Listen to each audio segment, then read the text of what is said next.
On to the pre-classic. As we already mentioned, it was one of the craziest meets. We saw a few world records go down. I can talk briefly on my race. Like, obviously, pretty shit. Pretty shit. Sometimes racing a mile is like looking in the mirror. I walked away from that race thinking like, well, do I still want to do this? You know, am I invested in what I want to do? Do I have goals? I really don't give a shit because you're my mate. Other times, it's a fantasy you're not quite sure is actually real. How are these women able to close like that when they're running world record pace? And then just jump up and down. But pushing the human physiology to its absolute limit always leaves room for surprises. It's a goose? Wait, you thought it was a butterfly as well? I heard someone say it was a butterfly. No, it's a goose. Oh my God, because they all thought it was a butterfly. I'm like, it looks like a butterfly. His name is the goose. Find out more on the Coffee Club podcast. Okay. Like and subscribe. Coffee Club, Coffee Club. Grind your beans and grab your favorite mug. It's Ollie, Morgan, George, and Gus. It's them boys from Coffee Club. Boys from Coffee Club. This little sensor thing right here. And the whole idea behind it is heat training. So it's like, the point is that there's been like recent studies on the benefits of heat training and heat adaptation for our performance. Okay. So they have like this technology, this app, and it's like meant to track your heat training. Pretty much is what it does, to make sure you don't like overdo it and stuff. It's the podcast. I spent Coffee Club money on it. Why did you bought this? I have an idea for a segment where This was not past Gus. we grill people in it and we put it on like max setting. Gus didn't approve this in the budget, except I have an idea. you saying grilling people in that thing is an unreal idea, and I'm fully supportive of it. We got to put Seb Coe in that. Yeah, That'd be really funny. Ace said the stress relieving is his favorite. I think you got to go the more relaxing ones.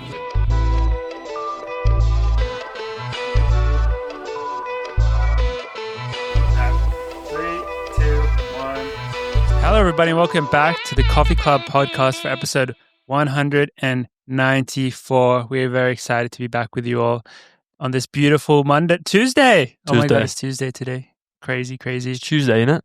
I think it is. Isn't it? Yeah. It is. Yeah.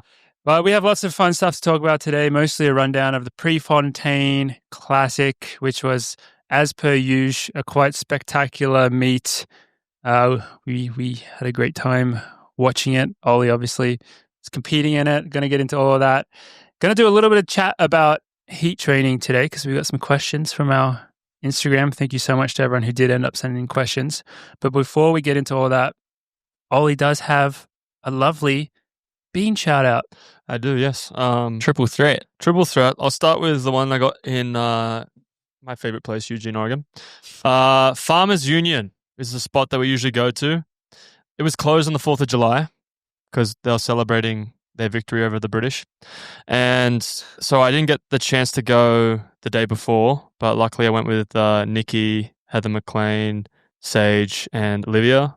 But one of the birthplaces of the podcast. One of the birthplaces of the podcast. Really days. I'm pretty sure Jason has spent maybe a couple of $1,000 buying coffees there. But a lovely man, and I think it was his son, came up to me when I was waiting for my coffee. He said, "Look, I'd love to buy you and the boys a bag of beans. Let us know what you want." Wait, did he say "and the boys"? Yeah, he said "and the boys." I made sure that it wasn't anything dark roast because I know Geordie hates that. So I made sure. That's a communal. That's something that That's a communal. That's a decided upon. We've decided upon that communal. I don't know how I got we got a lovely. I mean, I do, but just because you're the most vocal of it. I mean, we all agree, but you're the guy who defends it. Farmers Union Coffee Roasters. We got the Guatemala honeycomb, hot cocoa, caramel, apple tasting notes. I thought they said fuck on top. Falcon. It says FUC. Yeah, I thought it said FUCK. Living soil, FUCR, better than organic. I don't know what's better than organic, synthetic. Hans and Ian, thank you very much. And I think I was also told to shout out Ben for being fans of the podcast. Appreciate it. This will go towards our stockpile of beans that we currently have. Well, we do go through a lot of beans, to be fair, so it's not like the stockpile is that high. No, it depletes quite quickly, particularly when we don't. We've had points where we've gone to the podcast and said, "Hey, if you guys are interested," we get desperate sometimes. Yes, and the other 2 bags, one of them is from my mother. She really thought this was funny. I'm probably not going to have this coffee, but my mum thought it was funny. She was in Cambodia doing a school trip with my mum's work and like helping out underprivileged people there. It's called Weasel Coffee. It smells. I think it's weasel poo that's fermented, like the ones where they've like. That was my take. The beans have been just because I can't read. Has a weasel eating the beans, and then it also has a picture of what looks like. I assume it's poop with beans. Yeah. But I think Geordie's going to be using that a lot. Or, Geordie, you could just give it to your roommates and see what they think. It's 40% weasel coffee, 60% premium coffee is what it says. I don't know what that ratio is. It smells. Oi, what is that? It smells interesting. I think Kate should be forced to drink it. To drink this. Yeah. See, the thing is, my coffee snobbery comes from my mother. So she's done this as a joke. Well, I think she thinks it's funny. I think we should get it back. Why are we saying? We're assuming that it's bad. What if it's the best thing you've ever tasted? Well, usually when I smell coffee, give that a smell. The smell's usually a good indicator of if it's good or bad. Where's the smelling thing? You just get right up there. Oh yeah, that's not good. Yeah. Thank you, Mum, for the joke. The weasel coffee. That's hilarious. This other bag is very close to my heart. Up the road, there's a coffee shop that opened a couple of years ago from an old place called used to be like a little milk bar. It's called Flower, and my mum brought their beans. This is back home in Australia. I should reference. Yeah, up the road from my place in Sydney. God's country. In God's country. It's espresso roast house blend, pairs wonderfully with dairy and milk alternatives, invoking flavors of caramel, chocolate, vanilla, and honeycomb. Shout out to Flowers, my favorite coffee shop at home. Locals in the Shire. I know it's a very busy spot. Apparently, there's been, just issues with getting parking in the mornings. To Flower, but definitely check it out. They got the best pastries, the best breakfast sandwiches, and the best coffee in the Shire, in my opinion. So thank you, Flower. Thanks to the owner. He's a great guy, really nice guy. Every time I go in, my dad's like, "Oh, he runs a podcast about coffee," and my dad's podcast is mostly about running. And he comes over, he goes, "Oh yeah," because this guy's traveled the world. He's gone to different coffee shops and he's learned what works best in each place, and then come back and tried to build a place in Australia. He used to work at Grind, Morgan, for years. He owns a couple of Grinds. Grind? It's like a coffee chain in Australia. I'd rather be at Grind. There was a big thing where people would go. Sounds familiar. In different places, but he's a lovely gentleman and he's worked very, very hard. And I'd love to see the success of his coffee shop because one day I'd love to do something similar. But I'll give you guys some of these beans, but these are going straight to my machine.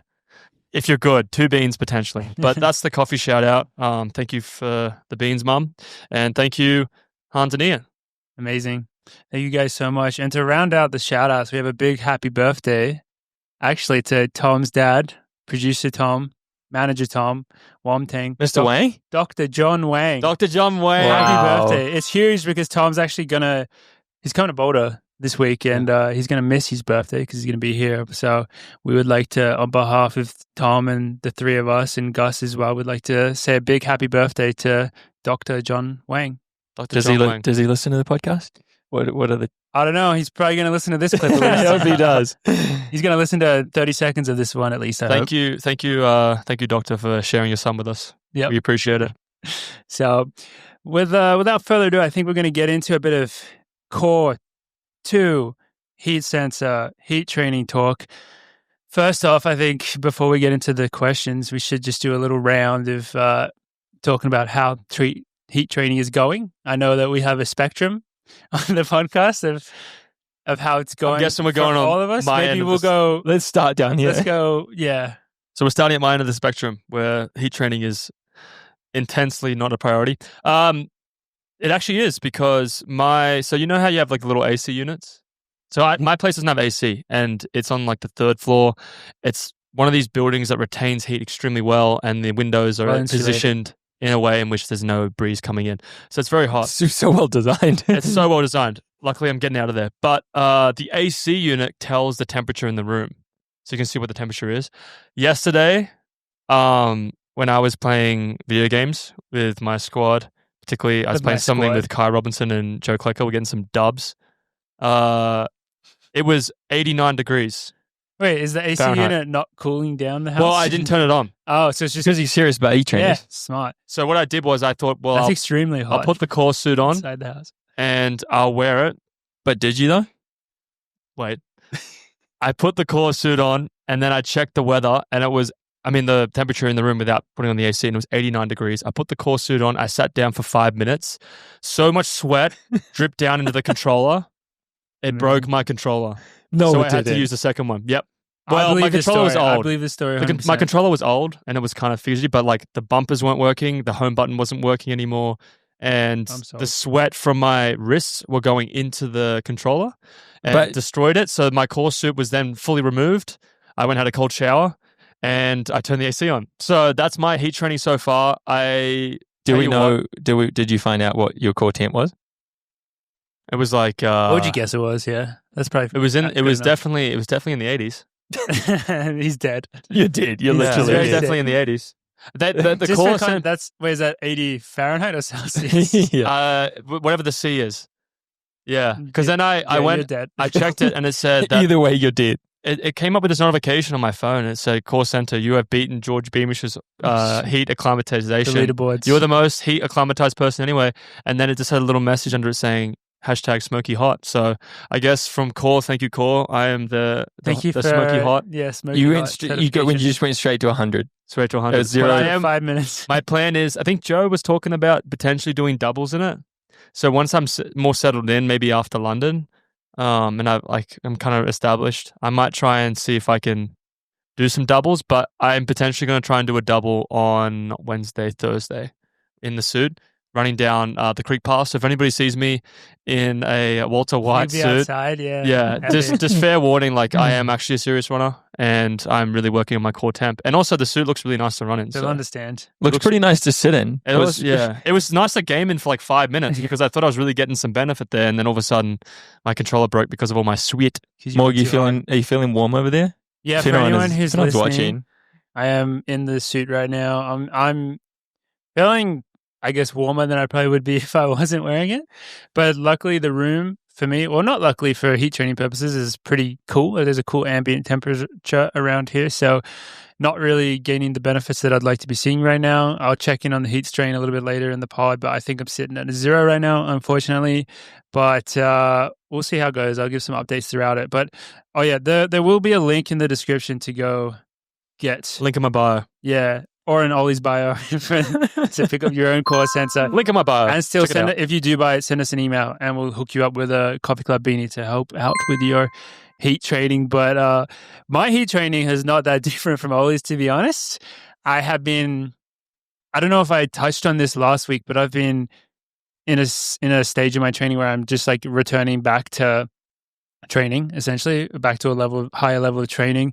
And particularly since because I only arrived back in America last week, my body was pretty fucked from the combo of jet lag, heat, because I was coming from winter, and then also just back up at altitude. So I think any extra heat training would have really put me over the edge. So I'm sitting at 6% right now. I think that makes me a rookie. I got that Those are entire rookie numbers. 6% from one sauna session. That's good. That's good And numbers then- if you got like a high income. The top 6%. It's pretty good. Top 6% he's income is bottom good. 6%. Oh, yeah, true. Not great.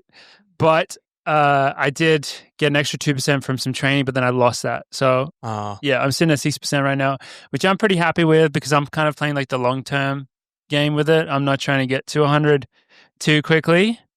So I'm pretty content. But yeah, someone else Ollie's impressed by Someone what else out he's of the just three seen. of us is a little bit higher than 6%. George? I am in the top 6% as of today. 95% heat adapted, everybody. Heat champion. That's what it is. And it's been hard. Once you get to 90, they really start cutting you off. If you have a day off, you lose like 3%. And Just then one day off. yeah, I took Sunday off heat. Like I obviously don't do it every day. maybe. Well, Obviously. some days you heat train without even trying, just because it's summer. You just smoke. Because you're gaming upstairs and you're in your ACs, no AC, for example. But then some days I do try and get additionally hot. So when you have coffee or tea, is it just like drinking water now? You're just so heat acclimatized that like even boiling water is just like it's just I water. do think I've been less hot at night. Really? Like I feel like a few weeks ago I was noticing the heat just because it gets harder to sleep at night. Mm-hmm. I don't know if like it's been getting colder or if that's actually heat adaptation. That's like my only thing I've noticed. Is your temperature in your room 89 degrees or? I don't know about 89, but it's pretty warm. What do you say, like mid 70s? It feels like it. I mean, I open the windows like at night once it cools down. Do you get good breeze? Kind of. That's why I have the eye mask though, because it gets light. And I feel like I need the covers more. Like a few weeks ago, I was just like lying on top of the sheets. But what will be kind of interesting, I guess not for you guys, maybe for Morg, is we did get some blood work done yesterday that will be interesting to see if it looks any different because of the heat. Dude, our fucking, what is it, hemoglobin or whatever? This is going to be, actually, I don't know if that gets changed. Exactly. Well, like we might find out. Is my knowledge of what it can do to your blood, and maybe we can. Our blood plasma is going to be out of this world. Which it doesn't measure. It's like that's not unfortunately. So in my expert knowledge, which is not expert at all, and someone in the comments will probably know way more. We had some good. We have some very smart commenters. Yeah. We have some also not that smart commenters. No offense. Hey, shout out to you guys. You guys are part of my crew, bro. I don't know. You guys are part of my crew. Don't worry. Is that the early adaptations is, like Morg said, the blood plasma volume increase. And that can happen really quick. Apparently like 3 to 5 days or a week.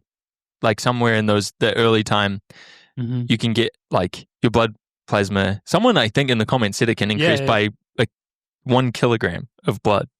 That's a shitload. How much do you have actually? Wait, me and Clicker looked it up. I think you have like 5 liters of blood, maybe 5 to 6 liters. No, we have way more blood than that. Surely. I'm not a scientist. Really? 70% of us is water. Doesn't mean it's all blood. Yeah, but like, 30% blood. So what's that like if you weigh like, one Crunch the something? numbers. This is a question for ChatGPT. AI overview says 5 to 6 liters. Okay. I don't trust AI. Does that 5 to 6 kilograms then? Is blood the same density as water? Similar enough. I'll start trusting. Let's not get bogged down by the details. I'll start trusting that, George, when AI starts paying Either way, taxes. a 1 kilogram increase is crazy. Could be like 20%. But that's probably from someone starting at not an elite athlete level. Yeah. And so we're got probably not getting that. 95%. Yeah. But that means if your blood plasma volume goes up that much in the first week and you get a blood test, when we measured hemoglobin and red blood cells, I think hemoglobin's a percentage, right? Yep. So it'll actually go down if your blood plasma volume increases. You won't actually have less of it, but it'll be a smaller percentage of the total. And then if you keep heat training, like the longer term adaptations is your body will start to produce more hemoglobin and red blood cells to kind of reach that level. So then eventually you'll have more of everything. Thank God we have George here to explain the nuances of the... So those are like just the endurance benefits that go past beyond just being able to perform better when it's hot. Yeah. Nice. And whether or not any of that is true or not, maybe do your own research because we're not qualified to give advice on any of these things. Yeah. It's all right. Morgan and I are. Yeah, we are experts, actually. If you guys don't feel like you're qualified, we can just say you can it. just DM us. We'll tell you what to do. Yeah. I mean, at the end of the day, it's something as simple as and this is, I think, how I would describe a lot of sports science is everything is really, really, really complicated in reality. And it's like no one actually knows literally everything about it. But it's like, I mean, it's pretty straightforward that if you do some level of heat training, you're going to feel better in heat. And that's something that, the app is there to guide you along to do that accurately. And then that's something that you would probably be able to just feel. And I know you kind of naturally experience that. Like if you think about how like your first, when it starts heating up coming out of winter, how much harder training in the heat feels like at the beginning of the summer compared to the end. But I think the beauty of the app is like you can do this in a more controlled way all year round, and you can like make sure that you're kind of keeping that stockpile like up at a level that you like and get all those extra performance benefits out of it, which is pretty cool. So we'll continue with our training. Ollie and I have a lot of work to do. We do, but I'm optimistic. You got to start somewhere. I was thinking of sleeping in it. Is that dangerous? In what? The suit? Yeah. Yeah, you should. It looks like nice little pajamas. No, it's pretty comfy, actually. Yeah. I feel like I'm about to cook up some meth. But we do have some questions from Instagram. First off, how much heat training are you guys doing a week? We've kind of already touched on that. But George, do you want to say like exactly how much you were doing to answer this question? Because you got up to 90% heat adaptation in 2 to 3 weeks, like pretty quick. Very quickly. I did, and that's definitely because I wasn't running, so it was easier to like take a bigger risk in doing a little more heat training than I would do because just lower risk while I'm cross training. And it's more controlled, like it's easier. And easy to control inside and on either the Stairmaster, the bike, whatever I'm doing. But I was probably just trying to be hot for like 4 to 5 days of the week and try and take like 2 days of not heat training. And that was kind of enough to get those benefits. But I would probably like maybe when I'm back training 3 to 4 days a week of 45 minutes. Well, this feeds into another question, which I think for us who are already in a program that is like essentially doing as much as you can without heat training, we have a question, which is what workouts do you replace / add to run with this to do the heat training? And that is kind of the tricky part, right? Yeah, like it is. as you talk about getting into full training, because you have to be really conscious of making sure that you're rested for your big workouts, which is because that is at the end of the day more important. So yeah, and Ollie already touched on this, thinking about like doubles and stuff a bit, but yeah, if you're talking about trying to get like, let's say 2 to 3 45-minute sessions in a week, how will you actually integrate that into our normal training week? I would say first off, work with your coach in how to best integrate it into your own system. But I think that's the nice thing about having the core stuff is you can see how like you don't actually have to do it all the time. You can just like focus on it a couple times a week, get the adaptations, and the rest of the time try and feel good. Like I would never do it in a workout where I'm trying to feel good, because if you just you'll just be running worse. Like it just affects your performance too much that like you're not going to get the benefits of the workout. So that doesn't make any sense. But if you're already having a hard day, then yeah, like Ollie said, that afternoon double of a workout day, for example, is quite a good time to do it because you're already having a hard day. So you don't really want to do it on your recovery days because you're trying to recover. You don't necessarily want to do it when you're working out. Is my analysis of that. Or do the opposite. Go to the workouts, dodge it, milk it, wear the suit, and then your doubles, just sprint your doubles. Just actually work out your doubles. Just feel really good on your doubles. 5-6 mile double at like 5-minute pace. Just sprint it and then just, milk the rest of the workouts. And then your coach is like, what's going on? And then all of a sudden you're just like really good. Yeah. No, I think doubles and workout days are smart. Cooldowns potentially if your cooldowns are long enough, but they might not always be long enough. And then I think something which is a really nice feature of the app, which I imagine you'll be like more actively integrating, George, as you get back into like a more normal schedule, is also the passive heat training, because you can import your passive heat training sessions into the app as well, which is in the sauna, hot tub, all that type of stuff. And that's definitely a way to, do it while you're not training and get those benefits. So I think like technically you could get 100% heat adapted through full passive training. It seems like you could, based on like I put in a sauna session last night and it gave me a good % jump from just like what I would just normally do in the sauna anyway. Yeah. So that's probably maybe even a safer way to do it as well if you are like someone that's worried about the impact that'll have on your actual running. So Definitely. I think that's something that I'll be considering right now as well, because that is something that I can do. We had a question about how do you all adjust to the heat. I think we've kind of like discussed, and it's like, there's the protocols out there, and like the studies that they did for this. I mean, dude, I'm not going to pretend we're scientists, but like the studies that everyone bases it off, I think they did like 5 days a week or 5 days in a row of about 50-minute, and they get adapted pretty quick. I think in 10 days they get pretty close to full adaptation if you do like full on. And I think sitting where we sit and knowing what we know, and knowing that there hasn't been enough full studies to explore all the different protocols, it's like probably less is more. Like you can be pretty cautious with it, and you can probably still get a lot of benefits of it. So that's probably, I guess, we would just say be cautious, don't be crazy about it, because you definitely can cook yourself in it. Yeah, you just do have to be pretty disciplined when you're doing it to effort and heart rate. Like you'll realize when you're trying to heat training, you get hot towards the end. Like once you get to 40 minutes, I'm doing whatever whether it's running, whether it's cross training. By the time I'm finished, I'm at a significantly lower level than I began to reach the same heart rate. I'm at like half the level just to keep the same heart rate. And same if you go for a run, you end up having to run very slow by the end to not be just like absolutely frying yourself and doing VO2 by the end of an easy run, pretty much. Yeah. No one likes an overcooked steak. Medium well. So good. We had a question: is what should my goal heart rate be in the sauna? Do you have? I've never really thought about that. I don't have a sauna. You two do. So that's a question for maybe even Joe Klecker. We could call him on the line. I feel like when I go in the sauna, I'm super unscientific about it. I'm just like, get it as hot as possible. And just vibing. Stay in for as long as possible. Just vibing. Stardew like, Valley till till my phone gets too hot and overheats. I don't know. Yeah. I mean, my sauna can't go any hotter, so I can't. Like the only way I could get my heart rate up is if I started like doing star jumps in there or something. Did you think about that? We had one.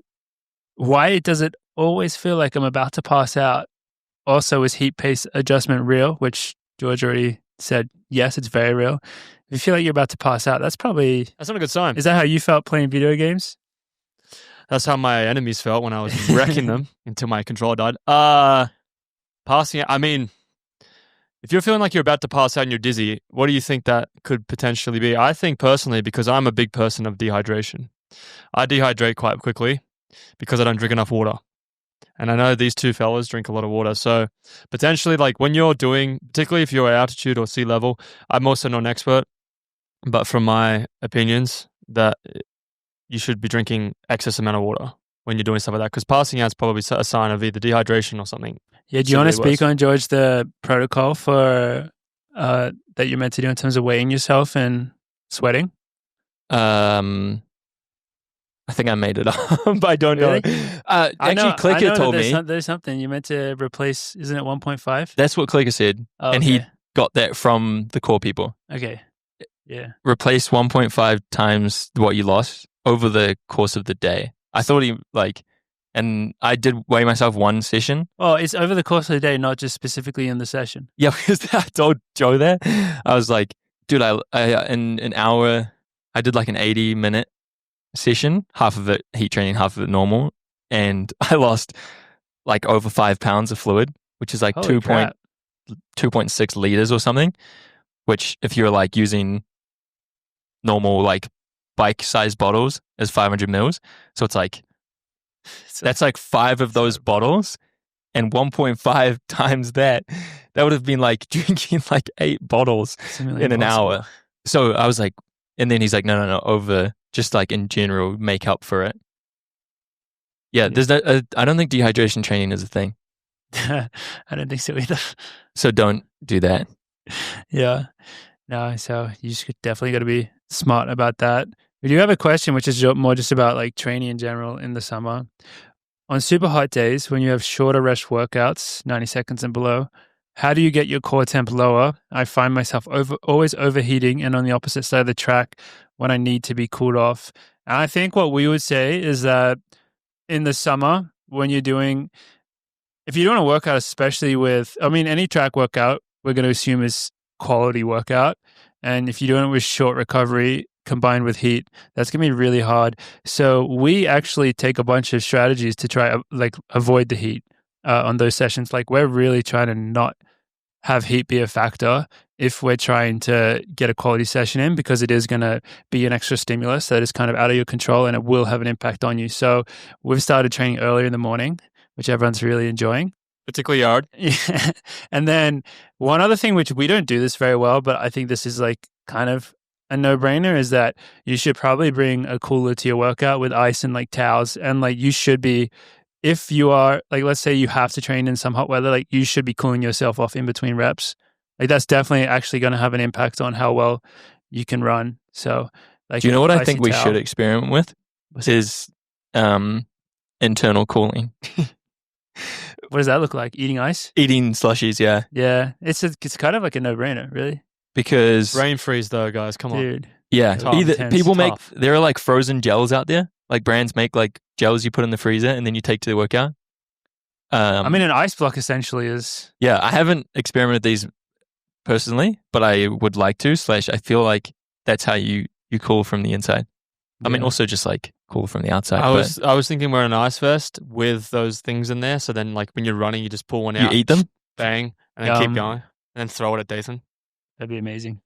Bring a 7-Eleven slushie to the workout. Yeah. But like at the end of the day, I think if you're doing easy runs, like it's okay to do them in a little more hot weather. But honestly, ideally, like that's, you know, a lot of our talk already has been about how the app helps you like keep things controlled. And that's why like it's been so much easier for George to do it inside in a controlled environment. When you're battling with the elements outside and you're trying to do sessions, it'll end up having a really big impact on your sessions and you will have to adjust stuff a lot. So I think ideally you try avoid it at certain times in the year. Otherwise you're just going to have to really change your sessions, which, I mean, you can get really fit doing that, but it's just, it's something that you really have to consider and it's kind of out of your control, which can be a bit difficult. So yeah. Final question.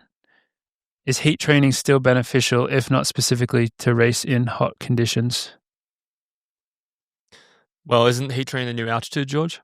Yes. So I would say yes. Yeah. I mean, 100%. There's the blood work will tell you that the endurance benefits are pretty legit, whether you're racing in the heat or not. Mm-hmm. Yeah. Just for blood, plasma, hemoglobin, and red blood cells will all get benefits from heat training. Yeah. I think that's what all the science is saying. But do your own research too. Yeah. Some experiments. Disclaimer, Coffee Club is not responsible for Yeah. True. But that's it for our little heat training talk today. I think we'll probably do some more next week because it's pretty fun to go through all these questions and stuff. But yeah, if you guys want to get one, go through the link in Ollie's bio or in the description of this video /audio podcast and check them out on Core. Go buy one and then send us an email and we'll hook you up with a little beanie to help out your heat training, which depending where you are in the world, you may not need at the moment, but eventually you will. So that'll be very cool. If you're in New Zealand, you definitely need it. All year round. Correct. But on to the pre-classic. As we already mentioned, it was one of the craziest meets. We saw a few world records go down with these women looking unbelievably good after breaking the world records as well, which, I mean, to be fair, like when people break world records or win gold medals, they often do look very good after doing it.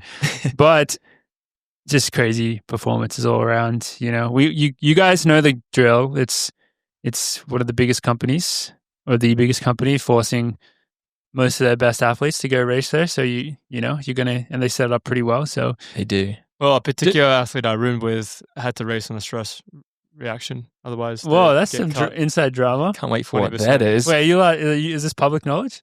No. It's not public knowledge, but tell me after the pod. Do we like the stat? It's something that like happens a lot because a lot of people had things going on where they so you're not going to say who your roommate was? But will you tell us afterwards? Yeah. Okay, good. But what I think is like it's very much a sounds like something I would do. Yeah. Well, it's just something like, you know, we're the best, we're the most dominant. It's written into the contracts. It's America's track company. Do we like the stat that says this meet was like No, I didn't like that. the most point something? Not at all. That was just for an annoying headline because they're like, that headline was last year as well. Really? Yeah, probably. Same headline. They said Before Paris, and then Paris beat it on the points. I think they said that 2023 pre has the most, but that was technically a 2-day meet. I was like, dude, I don't care. Well, Like that's such a silly technicality. the one thing is, you guys know how much I love Eugene and how much I love people sucking off Eugene. But one of the great things that I have not seen from previous years that I saw this year was fans. There was a lot. There was a lot of people there. Nice. More than they said it was sold out. It wasn't, because there were a lot of empty seats. However, it was pretty full. Well, it must For have been, pre. It was considering pretty full. it was an afternoon meet. Some of those seats in the stands would have been pretty spicy, almost unsittable, right? They were technically On the unsittable, backstretch? but the nice thing about it is the meet was actually quite short. And the reason why the timing was the way it is, particularly for like the longer distance events, is because of European time. They wanted to be able to show it European time, so then they had to be a lot earlier. Yeah, pretty crazy. They had 10Ks at 11. 12 p.m. Yeah, 11, They 12. got real lucky that the weather was more mild than we've seen in Eugene and This previous year was- years. this year was Otherwise, not bad. It's impossible. The next week it was in the 90s. Yeah, Yeah. the So impossible they got to very race. lucky with the weather. I got a couple of funny stories about Yard.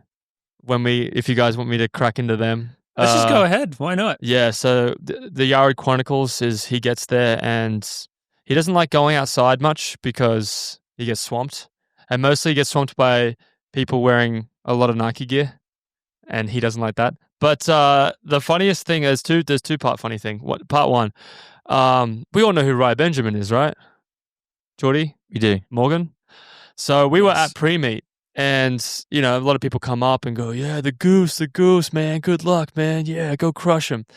Anyway, this guy's got like an entourage of people, because it's Ryan Benjamin, and he just yells out, Yard the goose, yeah, man, what's up? Gives him a hug and it's like, crush it tomorrow, man, crush it. And Yard and I are walking off, and Yard's like, who's that guy? And I'm like, you don't know who the Olympic medalist in the 400 hurdle is for your country? And he's like, Olympic champ, in fact. well, yeah, Olympic champ. And he goes, oh, is that Ryan Benjamin? I said, yeah, Ryan Benjamin. it's Ryan Benjamin. Right, Team And USA, then he's man. like, no, I knew who that was. Like, no, you didn't. And then the other funny thing was, as distance runners, even if you're not from the US, even if you're not a Nike athlete, you have some knowledge of who Steve Prefontaine is. You have some knowledge of his legacy and why he's so big for Nike in particular, and the whole meet surrounding it. Yara thought it was quite funny that they thought, oh, let's do a meet on this guy's death every year, like around that time. That's what Yara was thinking that meet was just about him dying. And then the other thing that Yara thought was quite funny was, and this is why I think he lost, because I reckon the Ghost of Pre was pulling him back in that last 50 meters. You know the Stop Pre shirts? Yeah. Yara thought that the Stop Pre shirts meant for Pre to stop driving so he wouldn't die, because it's a stop sign. Bro's gonna fucking watch Without Limits. No, because we were in dinner, and then he's like, yeah, so the Stop Pre shirts, what's that about? And then like me and like Olivia and Sage were trying to explain, like, oh, it's like this kid was wearing a shirt at a meet, and then he took the shirt, put it on, and it was iconic, blah blah. And then was like, oh, I thought it was like stop Pre from driving because he's gonna drunk drive and crash and die. And I was like, yeah, that's got nothing That's to do terrible. with it. So the Ghost of Pre said, right, Yara, you're being a bit disrespectful. I'm gonna hold on to your ankles for that last 100 meters. So, but Yared we is gotta educate Yared. Yared is very much not giving a shit about Pre is in the sense of like what Pre is. Well, Prefontaine Classic, I guess, because he's just like, I mean, his favorite meet's Zurich, so for him, it's like I wanted to win this meet just out of being a non-Nike athlete. Yeah, fair. Well, shall we just get to just straight to the Bowerman Mile? Yeah. Now that we're already talking about it. Yeah. I mean, we gave the little preview, and we knew it was going to be absolute bananas. You Yeah. came on last week and said the pace requested was 150. I think it ended up being like 151 maybe in the end or something. They said 151.5 at the technical, which I think Yeah. was smarter. I was telling people it was 150 and people were freaking out. Absolutely freaking out. Just spreading. Spreading false information, which was actually fun because Yeah, like, it's a good idea, actually. because Yared was like, just obviously he's very cool, calm and collected, and he's very, very much there to just go and rip, and he didn't care. But you could tell people were like, Just thinking about that. there was serious chat They were of terrified the world of him. record too. yeah, and they were terrified of him, which they should be because he's just incredible athlete and he's doing so well. So, Totally. and it was also great when he got the when they obviously announced Cole, who's Oregon Duck Olympic champ. So it went nuts, right? And then Yara got announced and everyone went really nuts. But then you could hear all these guys going goose, and it was like super loud in the crowd, and it was like very like settling near the end of the cheer, and it was sick. I was like, that's you know what I found out, and this might be an education for our listeners. Though I feel like our listeners already knew this. I don't know. Sorry, that's just our chair talking, right? Yeah. Dude, what the hell? We have a new toy in the studio. It's a massage chair that we're going to use, and it's talking to us right now. Alice, keep it down, please. So I was in a room of people. I'm not going to expose them, but Yared did his pre-race goose, and His everyone butterfly? thought, It's a goose? "Wait, you thought it was a butterfly as well?" I heard someone say it was a butterfly. No, it's a goose. Oh my god! Because they all thought it was a butterfly. I'm like, It looks like "You a kidding me? butterfly." His name is the goose. Yeah, his nickname is the goose. Yeah, but it doesn't look like a goose. Well, it's how would you do flying. a goose? It's flying like. How would you do a goose? Like Yeah. out here, probably. It's like a little butterfly, like, and it's flapping. Geese don't really flap. Doing They just this like before the race would kind of be like a bit of a. That'd be pretty crazy. I would love to see him do that. And Now. I would also love to see him do it. Maybe we got to talk to him about it. Wow. So, like, I wonder how many people in the I wanna like, say of our most. fans are going to think it was a butterfly versus a goose. and That's because a- that's a it goes good like discussion. it flutters away. That's that's crazy. He would Wow. honestly be pissed if people think it's a butterfly because he's really like. I had set no up idea that this intro. was like a schism, a divide. I Wow. thought everyone just. I'd never thought about it I that thought much. it was always the goose, but I didn't think it was guess this deep. it's That's very crazy. deep. Yes, he's the goose, bro. He is the goose. He is the goose. But his cheer at the goose at the end, that was sick. It I was pretty didn't sick. think it was that deep because he always finishes it with a piece. That's As if- that's just him. That's just him. Yeah. That's just shout out to the Shout out to everyone. people. Yeah. You know. That's Wow. funny. But Well- the race, it was when we got onto the track, it was freaking hot. And I Also, was, every race had like, not just your race, but every race had so many people, so many bodies on the line. yeah, 16, I think. So I was like potential for a fall potentially, but the field was very good and nothing happened. But Well, you guys have been doing this pretty well this year. You guys formed a very nice line. yeah, When- not where I wanted, Not surprising when it's 151. not where I wanted to be. Yeah. Getting shot out the back again. But anyway, I can talk briefly on my race. Like obviously, pretty shit. I was no excuses here. Just explaining like where I'm at. I felt decently tired leading into it, but then I felt the last 2 days I was freshening up. So then I was pretty excited. Got in to the race, and as soon as the gun went off, it just felt like I just didn't feel good, which you're not supposed to feel good on 151 pace, but I didn't get into the position I wanted to get in. I got behind Grant, people moving around me. I was too far back. I just felt completely disconnected from the race mentally, and it was just an absolute shocker for me, and it was tough. I mean, I've kind of forced myself a little bit to try and be like, G myself up and get into it, but really like there's obviously an underlying issue here, which I need to kind of sort out, and it's definitely not a physical thing, because my training's been great, and it really has. And I mean, yeah, I might have been a bit tired and maybe been doing a little bit too much, but overall, like usually I handle these things quite well, and right now I'm definitely not mentally locked in as I should be. So that's something that I'm going to have to discover on my own. I mean, I'm going to start talking to a sports psychologist, which will be hopefully very beneficial for me. And that's obviously a long-term thing, not a short-term fix. But yeah, I walked away from that race thinking like, well, do I still want to do this? Am I still very like, am I invested in what I want to do? Do I have goals? And like, obviously that evening and the next morning, like the amount of pissed offness that I had in my head and how I felt about myself really told me that I do care and I do want to do this. I just think that right now I'm in a period where I got to figure out how to get that spark back, because I remember years ago I was the guy that was going out. Obviously, it's a very different situation now. Everyone's running so incredibly well, but I was the guy out there behind Jakob or behind the top guys and really, really fighting for, positioning at the top end of the race. And now I'm just kind of at the back. That's 2 races where I've been dead last, and it's not a great position to be in. And I know, I ran 350 and 351. Maybe 10 years ago, that was a good time. Pretty quick. These days, it's not good. And I mean, chatting to Dathan, like, we both agree that, like, my training has been heads and heels over what I did when I ran 347 and 329, even with an injury. So it's just about trying to find where we can get myself back into it in the mental game. So that's kind of where I'm going to be. I want to shout out all the people that wanted my autograph and photos after a terrible race. I was shocked. So we saw some really good coffee club presence out there on the socials. I was shocked that, I'm not shocked about our fans with the coffee club, but I'm just shocked about even the general fans wanting to get photos and autographs, and the kind of messages. You're an icon, bro. The kind of messages I received afterwards were people being very much like, we know that it's a tough sport and you're going to get I get very, very aware messages that I really appreciate, because usually I don't get messages like that, but recently it's been very, very nice. So I got all kind of chuffed about that, and I'm coming away from this race not forgetting it, but trying to just move past it and say, I've got London Diamond League near the middle of July. 2 weeks. Yep.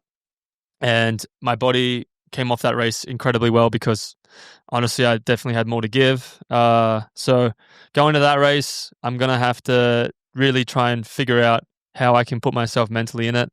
I think what's going to help me is there's going to be a lot of Aussies in it, and a lot of Brits in it. And I think I raced well against the Brits. You raced well, you could say, in the Commonwealth in battles. the Commonwealth battles. I raced well. So that's kind of what I want to put myself into. And Dathan has been, honestly, Dathan and I have had obviously like talks and discussions and setbacks with certain things, but his confidence in me is very strong that I can do something incredible. And if a coach has confidence in you like that, then it gives me confidence that I need to sort things out. So that's the section of my race. What do you guys think of the race? Because honestly, the aftermath of it, particularly walking around when I was with the Yard, like, people were just absolutely just on fire. They were stoked. They thought it was hectic. Yeah. I mean, just quickly, my thoughts on your situation before the race is, I'm so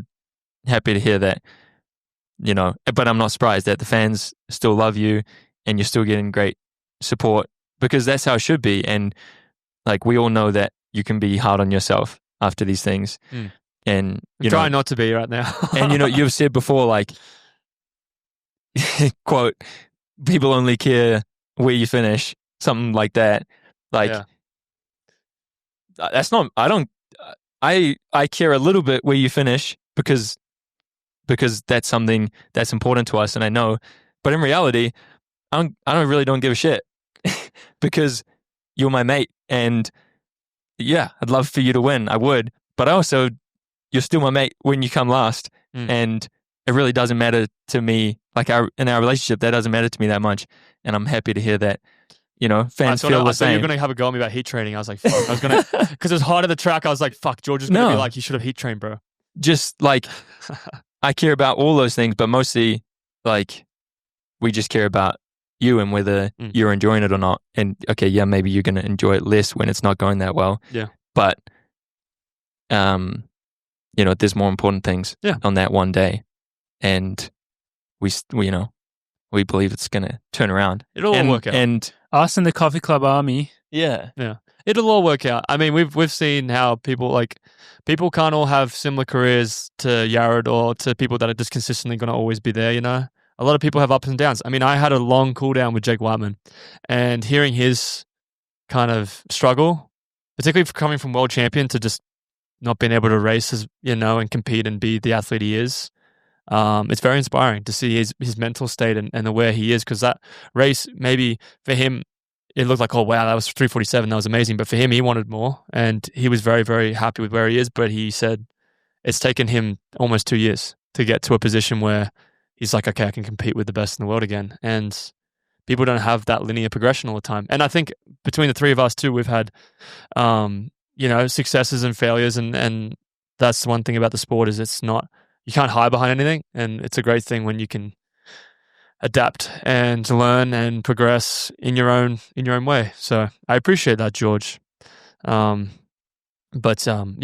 was tough, but it was great to see the hype around just the meet in general, and also like the athletes for that middle distance race. And we love Jingy. But even without Jingy in that race, it's amazing to see how hyped everyone is about how talented this group of guys are. Like, yeah, it's insane because they're all pretty young. I mean, Habs is 31. He's like the oldest, and he's like crushing Whiteman's it right now. probably Whiteman's similar. 30, Yeah. crushing it as well. But like just the young guys coming through, like it's becoming a event now that's extremely concentrated in just raw talent. So No, it is. Those fields are crazy, and this was once again like one of the fastest. I think the notes fastest 4th to 15th place ever in a mile. So it's crazy deep. And yeah, a lot of people that we know really well, and just echoing what you guys saying, like all different paths, different journeys to get there, but just amazing to see the level that everyone is at, and pretty crazy. It was crazy to watch. I mean, there was a lot going on in the race. Yared at the front doing his thing, looking incredibly strong. But then, like, Lars coming through and getting the win, I think I didn't predict that at all. no, I was I was thought very Yared won when I surprised. finished. I didn't realize he lost. It was in this very dramatic fashion. I mean, that's freaking racing right there. Mm. That's what it's all about. And yeah, this is a 20-year-old, I think. Also, watching Yared drop Habs, who ran 3:27, That's Yeah. pretty crazy that's crazy. to be able to do that from the front. My big takeaway was that Kipsang absolutely butchered that race. And I know that like there's like one side of the coin where it's like, yeah, okay, he got right behind Yared and then he slowed down. Okay, everyone could have gone around him. But like at the same time, and I know you're in it, like you could go around, but also you're running 55-second pace. Yeah. It's so much easier said than done to just, the whole field to make a move around this one guy who ended up being an absolute roadblock Well, you know what the funny thing for is? the rest of the field. And it's not his. Yeah, but I'm sure it's not his. blame him. Like, No, it's not he his went fault. for it. He's- It's he's- race. That's the reality. Like the reality is when I'm I'm sure he wanted to run 3:45. He Yeah. didn't, Yeah. but I'm not blaming him. But that's just kind of what happened. I was at the back. I was with everyone with a lap to go. We were all there. And Yes, big the pack. crazy thing with that, I was explaining to mates and people that are watching, it's like, oh, but like, you had this great close in Rome and you were able to come through on a 3:31 thing, pace, blah, blah, blah. I was like, yeah, but you understand, like, you're in a race with all these guys and even if you're at the back, you're still running the same pace. You're still running the same pace. You're at the back. It's not easier.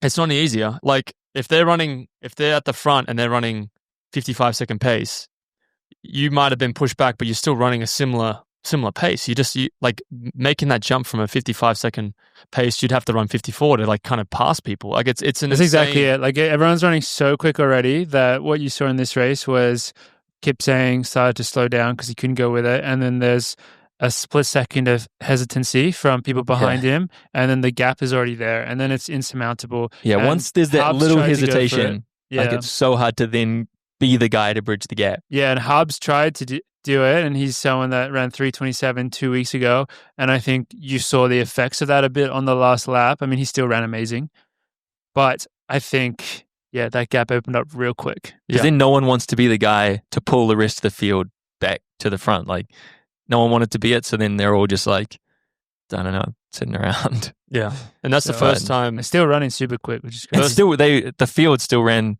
like the bulk of the field ran 47, 48 Yeah, for fourth place to 10th place. I think Yarrow said that he was feeling good, but like started to hurt 300 meters out from the finish line, and then 100 meters, he's like, I need to stay on my feet. Yeah, 'Cause he looked incredible at 800. He pretty much said like, someone's going to get me at this 100. He's like, someone's going to get me. And he said, I hope it's not Cole.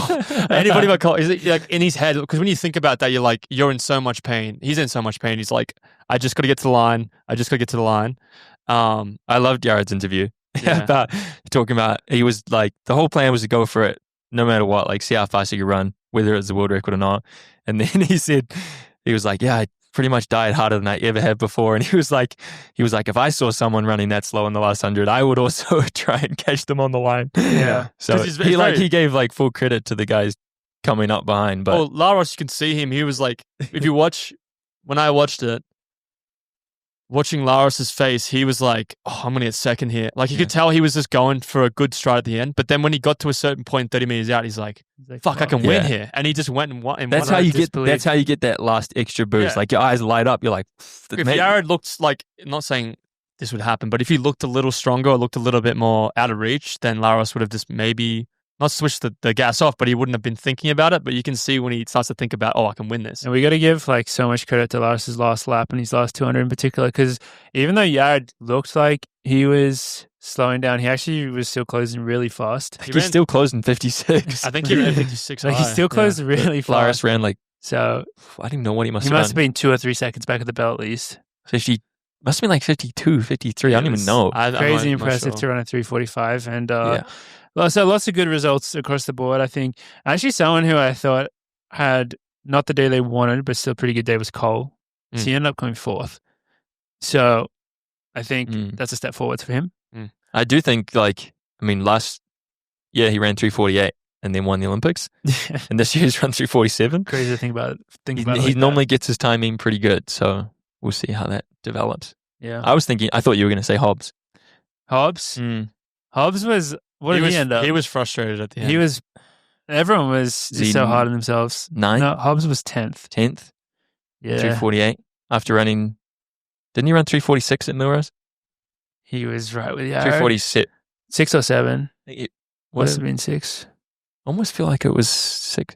I don't know. It was very fast. Myers was like 0.02 off my road. I saw that. He was very close because Yeah, he was that's watching strong the clock, and I was like, I waited for him because if he got it, I was going to congratulate him, and he didn't get it. And 0.50. and he kind of laughed and looked at me, and I was like, yeah, don't worry, it's not going to last that long. But it was an amazing race, and it was incredible. yeah, we're excited to see you bounce back in a couple of weeks. Just Hey- keep your journey going, bro. I'm defending champ going back into London, bro. No pressure. After That is 2 dead sick. last races. No. I'm just putting people off the scent. That's the whole plan. Yeah. But then- Giving them a false sense Giving them of a false sense of security. security, and then I'm just going to try and rip. It's like people have a false sense of security, but then on the flip side, it's like you probably have a false sense of, what's the opposite of that? Like, Insecurity? yeah, literally, because it's like you're still running 3:31 and like you're still running 3:50. It's like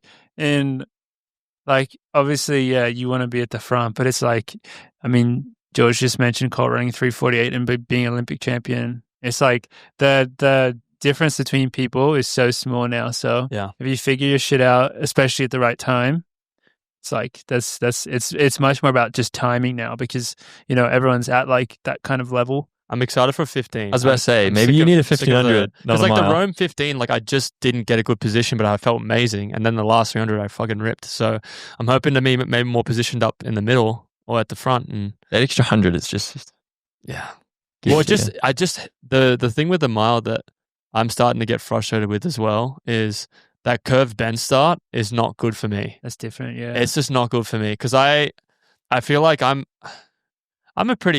not a very aggressive person when I run in the sense of like pushing and shoving. And I feel like when people push me, I was like, oh, you can just take it. I'll go around you. And then I realized, oh, wait, we're running 55 pace. I can't go around you. So you got to get more angry. You got to start running on some more anger. Yeah, I got to hatred. ask the Brits how to do that because they're usually the ones that are pushing and shoving. So, Yeah. but this will be the race to do it. To do it, yeah. For real. So, well, we'll do a kind of a bit of the rest of the meet deserves a big review, but we'll do a bit of a speed run because we are a little bit short on time. But just across the board, I guess we'll go kind of chronological now. International mile was stacked too. super amazing. Lots Super of guys stacked. running really, really fast there. Lots of amazing performances. People have just figured out how to run really fast in the mile now. And maybe another day we can delve more into like actually what's behind that. It's something that we often talk about, but it's huge for Ethan Strand getting a win on the same day that he announced his new signing. So pretty big for him. And he's going to be someone who's going to be really dangerous come USA. Ethan Strain. very. Yeah, so that's pretty exciting to watch.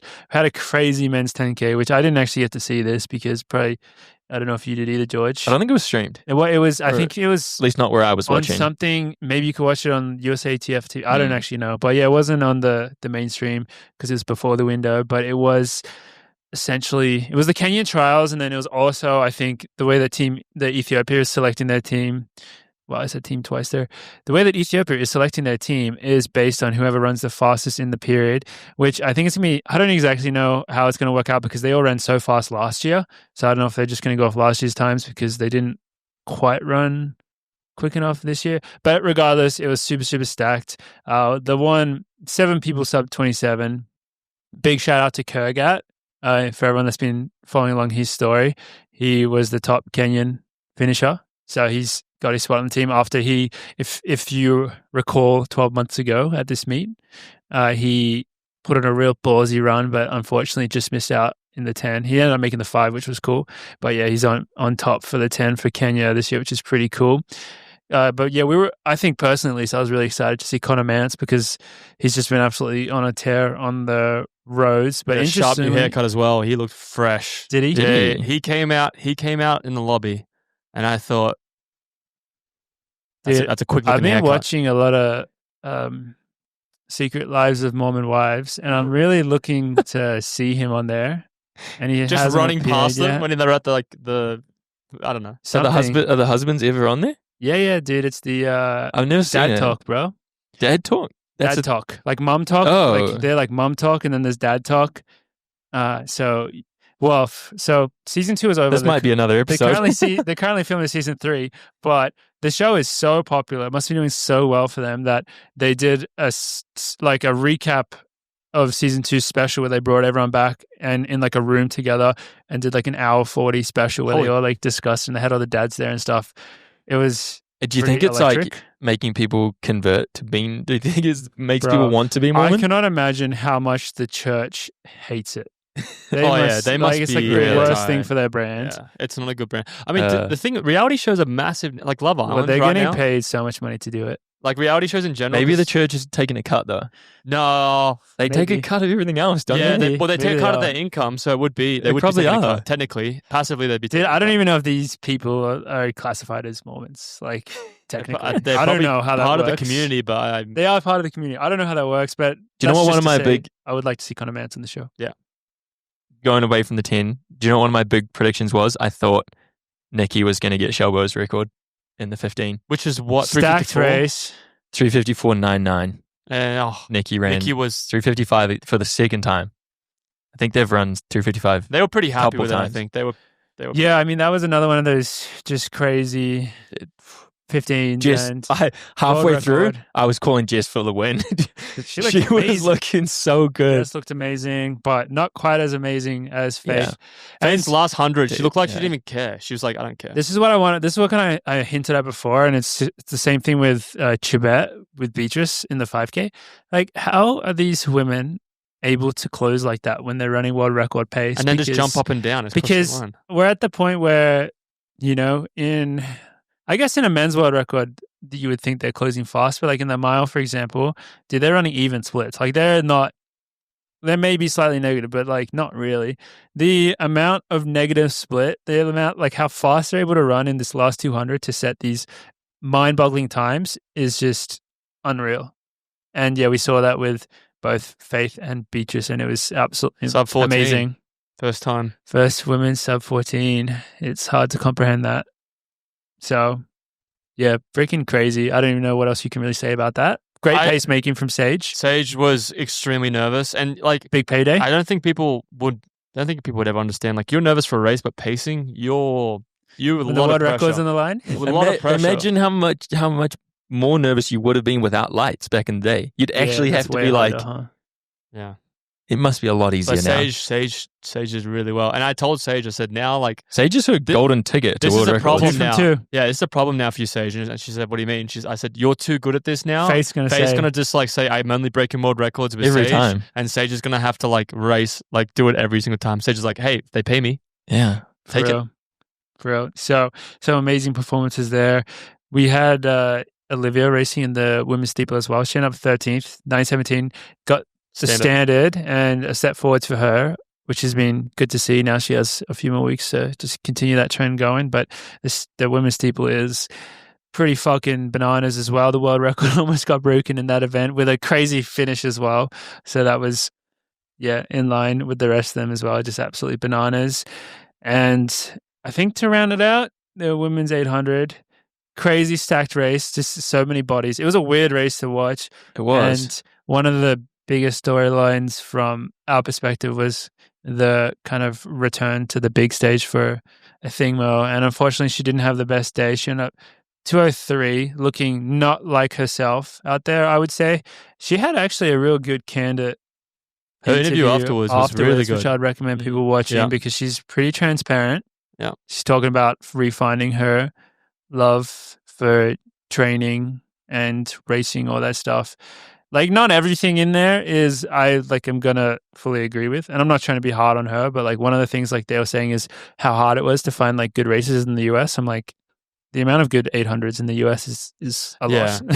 So it's like not everything made sense, but I got to give credit to her, like the way she seemed to be like processing it and the way that she seemed to just like mentally be with everything when obviously we know how hard her situation would be. Yeah, I respect that. I mean, when I went through the media tunnel, there were a few athletes who were trying to sneak out to not do media. A few high profile Who were athletes. Sydney. She, like, Really? this girl who is trying to, I don't want to call her out too much because I understand, like, the amount of interview and pressure she has is insane.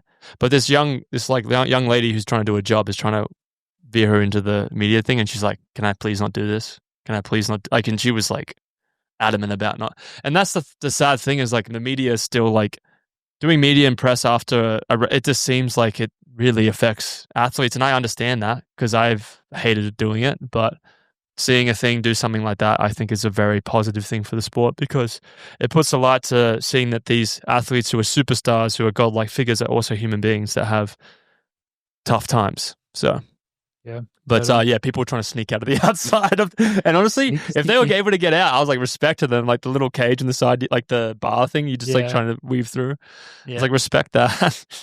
Crazy. So, a bit of a quick recap, but amazing meet, and we don't even really have time to preview going into Monaco, which should be another amazing. Well, George and I and Morgan aren't going to be there, but hopefully in the future they'll have us there for World Athletics commentary, just to hang out, race and hang out in Monaco. Maybe we'll be living there eventually. Yeah, we're going to hang out with Charles Leclerc. Hang out with Charles. That's a goal. That's a goal. We can work towards that. Boulder for now. Eventually, Geordie can do looky-likey work for Charles Leclerc. He's going to get a haircut. Hell yeah. It's the dream. But I think that's a nice place for us to wrap up today. Guys, thank you so much for listening. That's been episode 194 of the Coffee Cup podcast, and we look forward to seeing you all again next week. Bye-bye.